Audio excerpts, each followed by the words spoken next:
My name is Mike Ivankovich, and I want to thank you for watching this video in our Wallace Nutting video series. Wallace Nutting was a photographer, he was an author, a furniture maker, a Congregationalist minister, and a noted early 20th century antiquarian, and this video is about Wallace Nutting's interior scenes. Wallace Nutting's earlier pictures were taken outdoors and included pictures of apple blossoms, birches, lakes, rivers, streams, mountains, and other similar subjects. During the early 20th century, America's Colonial Revival Movement was in full swing, and for the first time in our country's history, much of America began to appreciate its colonial heritage. One day, when it was raining, with Nutting unable to shoot outdoors, Mrs. Nutting suggested that he take some more personable pictures indoors. So Nutting had several of his colorists dress up in colonial garb.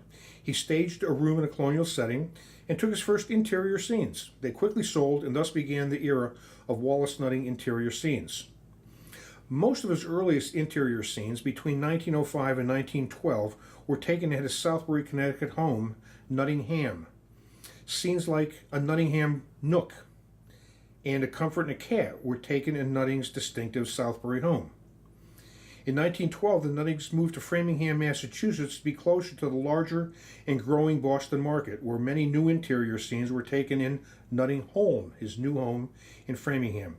Pictures like the Spinet Corner and a Virginia Reel were taken at Nutting's Framingham house. As the sale of Nutting's interior scenes grew, he needed new locations where he could stage and shoot new scenes. In 1914, he purchased the Wentworth Gardner House in Portsmouth, New Hampshire, which was the first of 5 historic colonial homes in New England that he purchased to form his chain of colonial homes. In 1916, Nutting purchased the Hazen Garrison House in Haverhill, Massachusetts. He purchased the Cutler Bartlett House in Newburyport, Massachusetts in 1916, and also the Saugus Iron Works in Saugus, Massachusetts. And in 1916, he even purchased the Webb House in Wethersfield, Connecticut. But with America entering World War I in 1916, gasoline supplies were limited, travel was curtailed, and attendance at his colonial chain of homes never met expectations. By 1920, all 5 homes had been sold. It's estimated that 75 to 80% of all of Nutting's interior scenes were taken in these 7 homes. The balance were taken in homes of friends, acquaintances, and other historical locations. It's estimated that perhaps 10 to 15% of all Wallace Nutting pictures were interior scenes, while perhaps 75 to 80 were exterior scenes, which, by the numbers, suggests that interior scenes are much rarer than exterior scenes.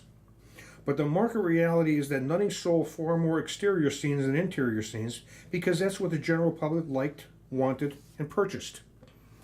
And that's still fairly true today.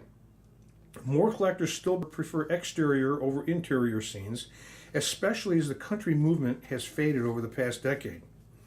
Condition is extremely important when collecting Wallace Nutting pictures. Matte damage, such as staining or foxing, significantly lowers values, just as a chip in a piece of glass impacts its value. Damage to the image itself basically makes the picture valueless. And if you like Wallace Nutting interior scenes, as many do, there hasn't been a better time to buy them in the past 25 years. A softer economy and changing demographics have led to softer interior prices, and as we all know, the best time to buy anything is when prices are low. We hope you liked this video from our Wallace Nutting video series, and we invite you to preview some of the other videos that we've made on Wallace Nutting pictures, Wallace Nutting books, Wallace Nutting furniture, and Wallace Nutting memorabilia. Hopefully you'll be able to visit our website at wnutting.com. If you're ever interested in selling quality Wallace Nutting pictures or furniture, we're always buying, and we're always accepting consignments for our upcoming Wallace Nutting catalog auctions. If you have any questions, give me a call, Mike Ivankovich, 215-264-4304, or email me at info@michaelivankovich.com.